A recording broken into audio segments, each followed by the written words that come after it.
surah ke-23 ayat 1 dan 2. Qad aflahal mu'minun. Orang-orang yang imannya benar pasti menggenggam kesuksesan dan kebahagiaan. Siapa orang-orang ini? Ayat 2-nya. Ternyata mereka memulai dengan salatnya. Alladzina hum fi salatihim khashi'un. Yaitu orang yang bisa khusyuk dalam salatnya. A'udzu billahi minasy syaithanir rajim. Bismillahirrahmanirrahim. Nanti tolong jadikan ini sebagai ukuran benar tidaknya salat kita sampai zuhur itu. Jangan-jangan tiap hari antum salat tapi menurut Al-Qur'an ada yang belum tepat dalam salatnya. Dua, orang yang salatnya benar dijamin langsung oleh Al-Quran akan dijadikan orang yang baik dalam kehidupan. Singkatnya, orang sholat pasti jadi orang baik, sifat dan sikapnya baik. Dalilnya di Quran surah ke-29 Al-Ankabut ayat 45. Perhatikan kalimatnya, kita hafal insyaallah. Innas salata tanha 'anil fahsya'i wal munkar. Sekarang perhatikan cara menerjemahkan dengan baik. Innas salat, sungguh salat yang dikerjakan dengan benar itu. Teman-teman perhatikan ya, di sini ada alif lamnya. Beda antara kalimat menggunakan alif lam ma'rifah dengan yang tidak menggunakan alif lam nakirah. Kalau tidak pakai alif lam itu umum bentuknya, bebas, tidak ada aturan spesifik. Jadi kalau kalimat Qur'annya inna shalah, maka Anda bebas menunaikannya. Mau buru-buru silahkan, mau tidak khusyuk itu pilihan. Tapi kalau kalimatnya menggunakan alif lam innas shalah, maka itu ma'rifah khusus, ada aturannya, ada ketentuannya, nggak bisa sembarangan, nggak bisa seperti artikel the dalam bahasa Arab, dalam bahasa Inggris, maaf, car, banyak itu mobil, the car yang itu, bukan yang lain. Dan semua kalimat salat dalam Al-Quran yang bermakna ibadah, itu semuanya menggunakan alif lam. Silahkan cek. Kalimat salat pertama Al-Baqarah ayat 3, posisi paling kiri pertengahan. Alladzina yu'minuna bil ghaib wa yuqimunas shalah. Al-Baqarah 43, wa aqimus shalah. 45, wasta'inu bis sabri was shalah. Selalu ada alif lamnya. Artinya cuman kalimat alif lam ini saja maknanya dalam sekali. Tunaikan salat sesuai aturan. Ada ketentuannya. Sahabat Nabi hidup di zaman Nabi, salat di samping Nabi, di masjid Nabi. Kemudian ketika sholat keluar dari aturan, belum maksimal belajarnya, kata Nabi ulangi sholatnya. Di sahabat saja diminta diulang, apalagi yang bukan sahabat, jauh dari Nabi, bukan tetangga Nabi, hidup bukan di zaman Nabi, sholatnya bukan di masjid Nabi, merasa aman dengan sholatnya, itu mustahil. Nah sekarang kalau Anda benar menunaikan sholatnya, lihat kalimatnya, maka sholat yang dikerjakan itu tanha 'anil fahsya'i wal munkar. Dia akan mencegah pelakunya dari dua sumber keburukan. Mohon maaf, kalau ada orang buruk, itu sebabnya cuma dua. Orang yang sifat dan sikapnya buruk cuma dua sumbernya, tidak ada yang ketiga. Satu, fahsya, keburukan yang bersumber dari syahwat. Ya. Kata-kata jorok, kotor, pornografi, porno aksi, itu fahsya. Jadi mustahil kalau ada orang sholat, maaf, lisannya masih bisa berkata-kata kotor, itu mustahil. Kalau ada orang nggak sholat, kata-katanya kotor, dia nggak sholat. Yang aneh itu orang sholat, kata-katanya masih kotor. Itu yang keliru, pasti ada yang salah dalam sholatnya. Orang sholat, pandangannya masih tidak teratur, semua dilihat, pasti ada yang salah itu. Mungkar, keburukan yang diingkari oleh hati, sumbernya nafsu perut dan akal. Mencuri itu mungkar, korupsi itu mungkar, berselisih itu mungkar, merampok mungkar, membunuh itu mungkar, tingkat kemungkaran paling tinggi, yang balasannya neraka jahanam itu. Apalagi membunuh orang-orang beriman itu ya, itu jelas kalimatnya langsung. Ya, Quran surah ke-4 An-Nisa ayat 93, posisi paling kanan di pertengahan. Hati-hati. Ya. Hati-hati, wa may yaqtul mu'minan muta'ammida. Siapa yang sengaja merencanakan pembunuhan terhadap seorang beriman, satu saja nyawa orang beriman tumpah, fajaza'uhu jahannam, maka tempatnya di neraka jahanam orang itu. Wa ghadiballahu alaihi, Allah murka pada orang itu. Wa la'anahu, dan dilaknat oleh Allah. Wa 'adda lahu 'adzaban 'azima, dan disediakan siksa yang berlipat. Bahkan orang-orang semacam ini, maaf, pernah dengar masuk surga tanpa hisab? Nah, orang-orang semacam ini masuk neraka tanpa hisab. Ada di Quran surah 18 ayat 100 sampai 101, posisi paling kiri di pertengahan di atas. Hati-hati. Wa aradna jahannama yaumal qiyamah, wa aradna jahannama yauma idzin lil kafirina arda. pada hari kiamat nanti kami akan tampilkan neraka jahanam sejelas-jelasnya pada orang ingkar, sejelas-jelasnya. Kalau dalam bahasa kita itu kan ada orang sibuk nanti memikirkan kitabnya, ada yang terima tangan kanan, ada yang di belakang punggungnya. Tiba-tiba ada orang-orang yang Allahu Akbar, kita di mana ya? Kita di mana nanti kitabnya?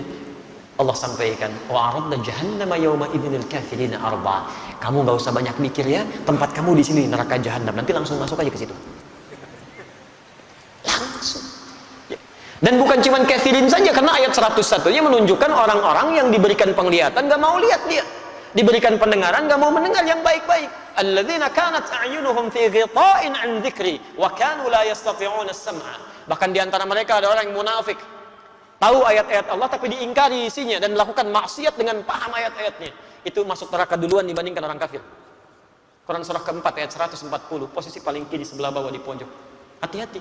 Qad nazzala 'alaikum fil kitabi an idza sami'tum ayati llahi yuqtaru biha wa yustahza'u biha fala taq'udu ma'ahum hatta yakhudu fi haditsin ghairi innakum idzan mithluhum ujungnya innallaha jami'ul munafiqina wal kafirina fi jahannam jami'a. Allah akan angkat, ambil orang munafik duluan masuk ke dalam neraka jahanam, baru orang kafir.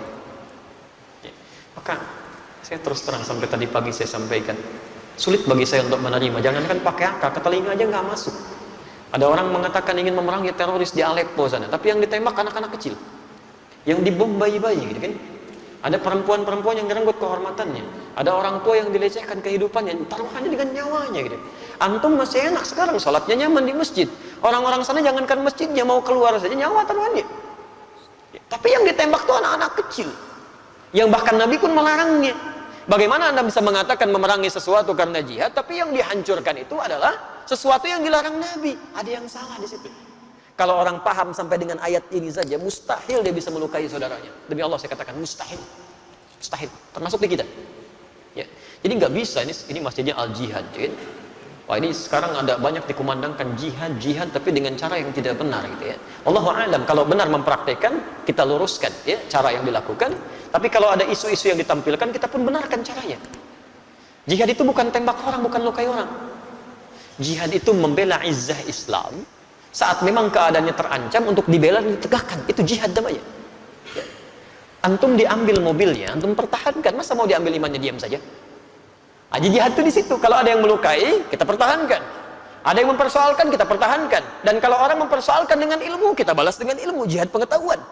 Kalau melukai fisik, kita pertahankan dengan fisik.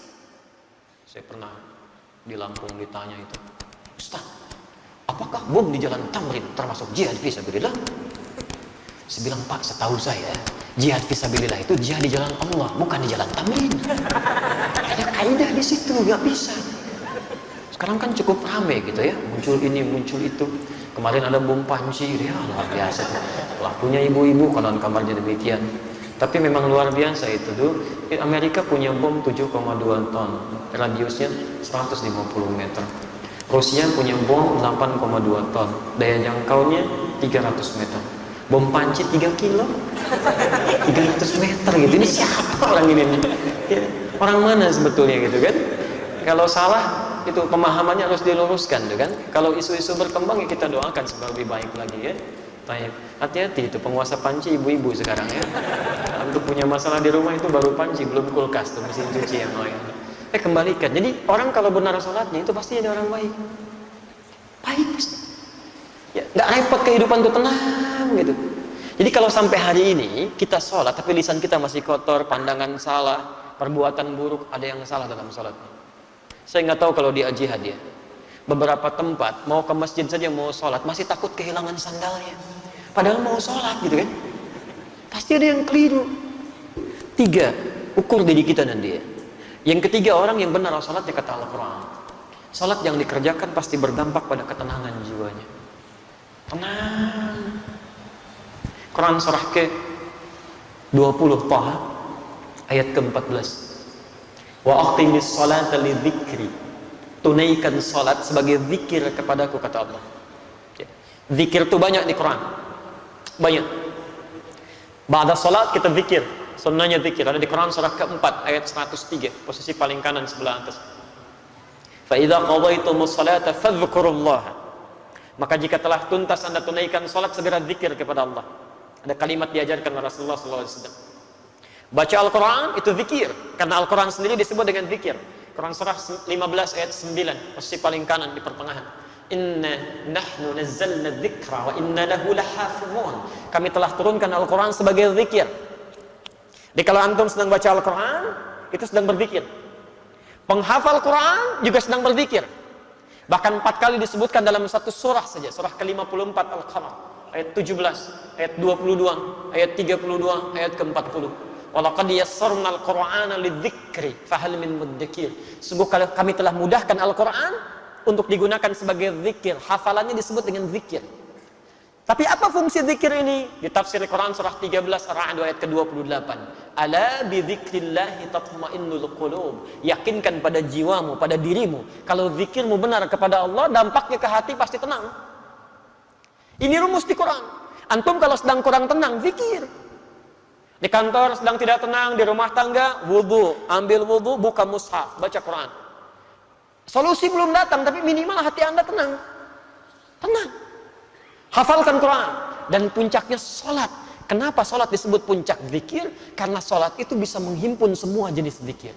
Bukankah dalam sholat ada subhanallah, alhamdulillah, Allahu akbar, ada bacaan Al-Quran, ada hafalan Al-Quran, ada doa, ada istighfar. Jadi kalau semua bentuk sholat ini menghimpun semua jenis zikir, belum mampu membuat antum tenang, antum butuh apa lagi supaya hatinya tenang? Sholat itu jangankan ibadahnya, tempatnya saja, masjid tempat sholat itu dijamin di Quran menghadirkan ketenangan. Nggak ada tempat paling tenang di muka bumi kecuali masjid itu, termasuk di kantor. Nggak percaya silahkan.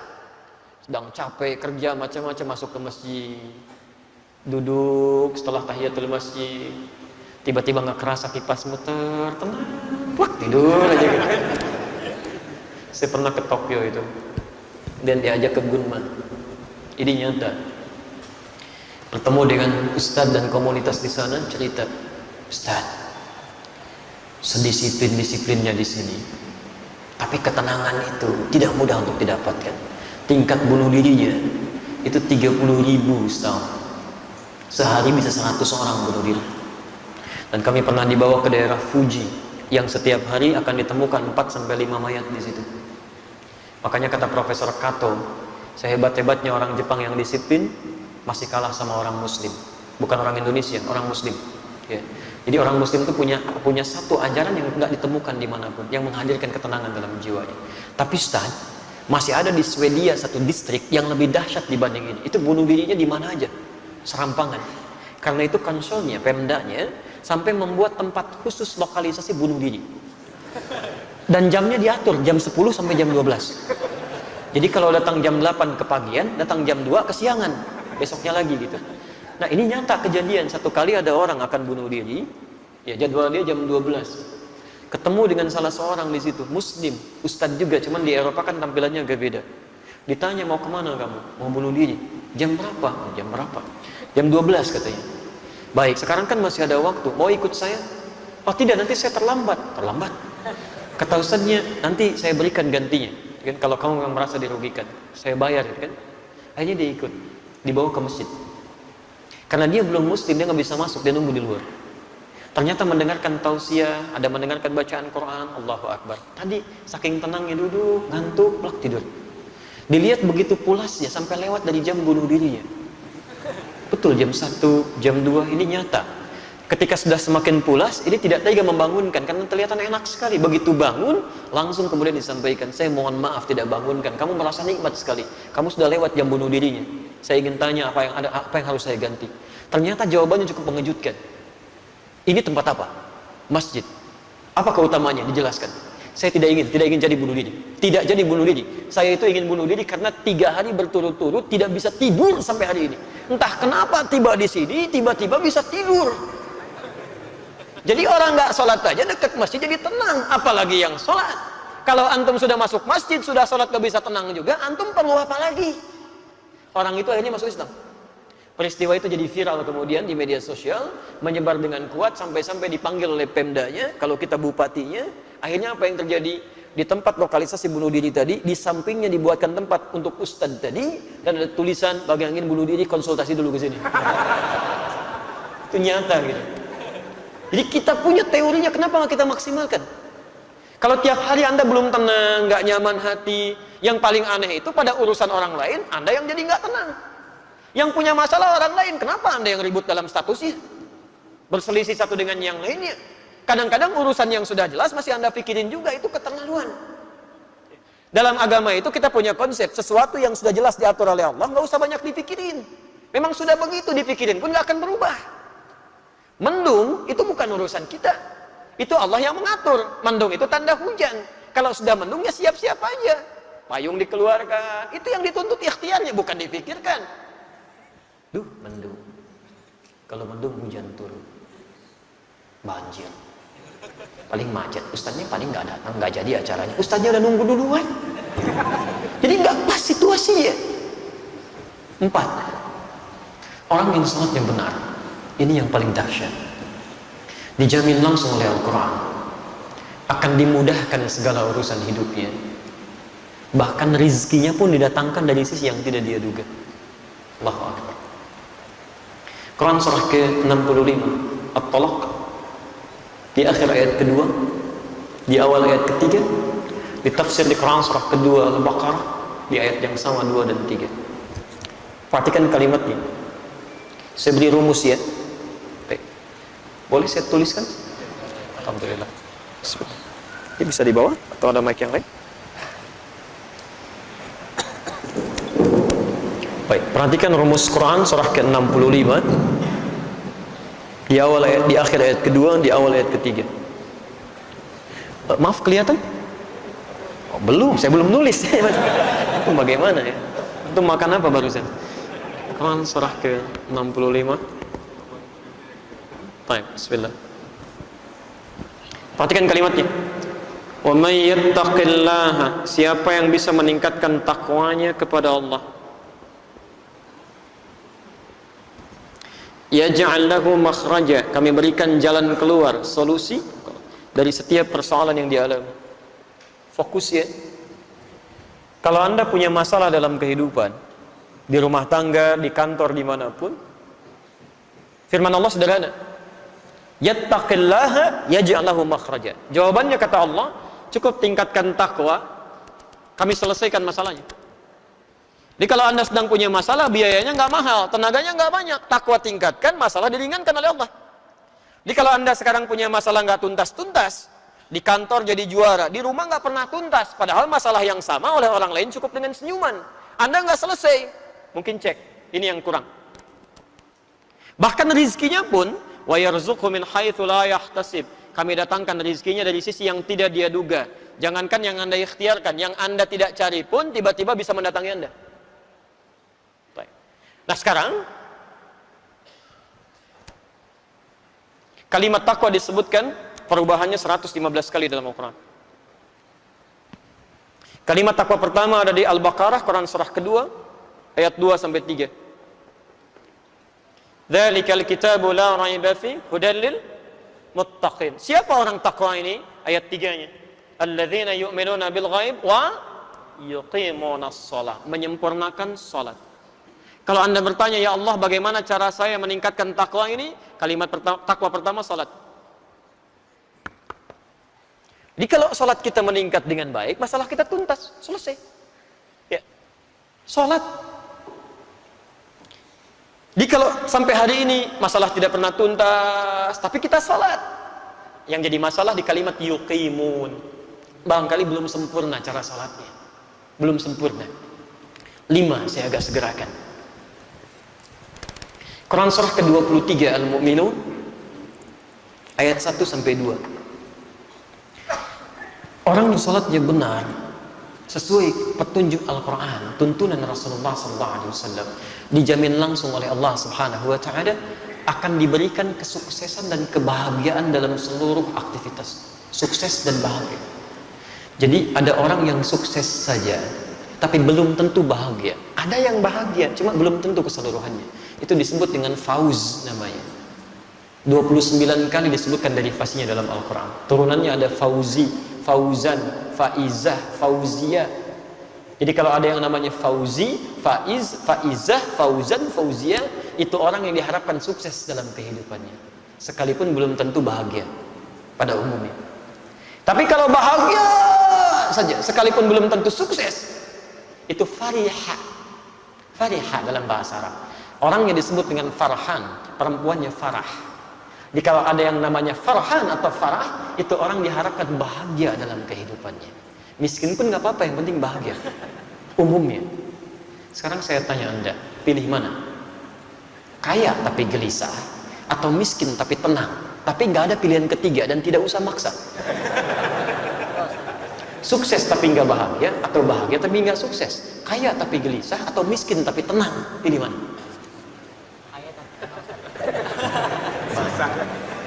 Karena Anda kesulitan memilih dan pasti memilih yang ketiga, maka Allah tidak memberikan pilihan pada kita kecuali yang ketiga. Kaya, sukses, bahagia. Masya Allah, itu falah namanya dalam bahasa Arab. Falah. Ini yang keberapa tadi? Kelima. Saking pentingnya yang kelima ini, 5 kali minimal diperdengarkan di telinga kita. 5 kali sebelum kita sholat oleh muadzin. Setelah hayya 'alas shalah, apa? Hayya 'alal falah. Ayo salat. Ya Allah, untuk apa salat? Hayya 'alal falah. Kamu belum sukses? Datang ke sini. Saya pemilik kesuksesan. Saya pemilik rezeki. Saya berikan, kata Allah. Sujud kamu. Kamu belum bahagia? Saya berikan solusinya. Hayya 'alal falah. Kalau Anda sudah menggenggam itu semua, genggam tidak ingin dilepaskan, maka kalimatnya berubah dari falah menjadi aflah. Aflah. Kesuksesan, kebahagiaan yang digenggam, yang tidak ingin diputuskan, dilepaskan. Quran surah ke-23 ayat 1 dan 2. Qad aflahal mu'minun. Orang-orang yang imannya benar pasti menggenggam kesuksesan dan kebahagiaan. Siapa orang-orang ini? Ayat 2-nya. Ternyata mereka memulai dengan salatnya. Alladzina hum fi salatihim khashi'un. Yaitu orang yang bisa khusyuk dalam salatnya. Teman-teman silahkan cek ya. Semua sahabat Nabi dengan semua profesinya, yang pengusaha seperti Uthman bin Affan, Abdurrahman bin Auf, Tamim ad-Dari, Abu Bakar as-Siddiq, ada yang birokrat, Umar bin As, ada yang diplomat, Muawiyah bin Abi Sufyan.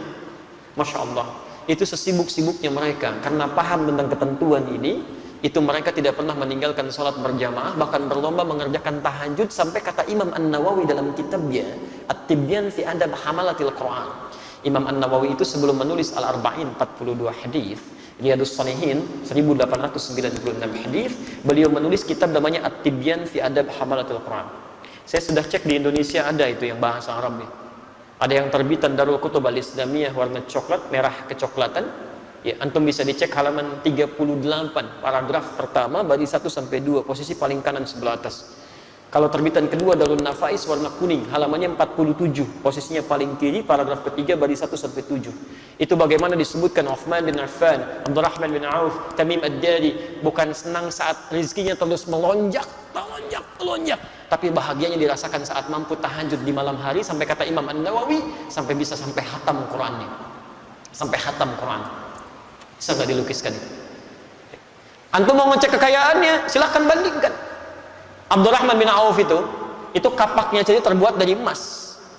Orang terkaya sekarang Bill Gates, orang terkaya sekarang nggak ada apa-apanya. Abdurrahman bin Auf kapaknya terbuat dari emas. Bill Gates itu belum tentu punya kapak. Silahkan tanya. Uthman bin Affan sampai sekarang asetnya masih ada, sudah 15 abad masih ada aja. Pernah membeli sebuah sumur yang dimonopoli oleh Yahudi. Setiap mau ngambil air, bayar, kata Uthman, saya beli sebagiannya, beli seluruhnya, beli kebun sekitarannya. Siapa yang mau silakan ambil tanpa harus bayar lagi, saya wakafkan karena Allah. Kebunnya menghasilkan ribuan kurma. Sekarang wilayahnya bahkan dekat sumurnya akan dijadikan tempat-tempat untuk penginapan. Ada hotel-hotel yang luar biasa.